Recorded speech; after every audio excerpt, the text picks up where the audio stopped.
Hello বন্ধুরা, তোমরা সবাই কেমন আছো? আশা করছি সবাই ভালো আছো। আর আজকে হচ্ছে ঝাঁপ, এটা তোমরা সবাই জানো। তো তার জন্য আমরা বেরিয়ে পড়লাম ঝাঁপ দেখতে। আমাদের এখানে এত বছর ঝাঁপ হচ্ছে, কিন্তু আমি একবারও যাইনি।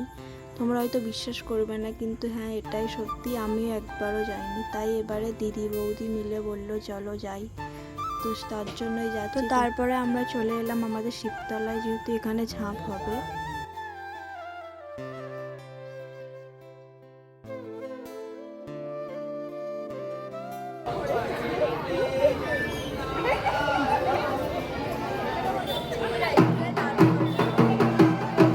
তো এখানে শুনলাম যতক্ষণ না শিব ঠাকুরের মাথা দিয়ে ফুল পড়ছে ততক্ষণ ঝাঁপ শুরু হবে না। তো তার জন্য এরা মাথা খুঁড়ছে। এদিকে আমরা চলে এসেছি ঘুগনি খেতে।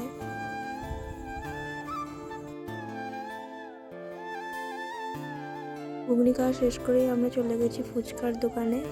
ভেবেছিলাম ফুচকা খাওয়ার পর যাবো ঝাঁপ দেখতে, কিন্তু এদিকে আমার দিদির ছেলে এত জ্বালাচ্ছিল, তার জন্য বাড়ি চলে আসতে হলো। আজকের মতো এইটুকুই, সবাইকে টাটা।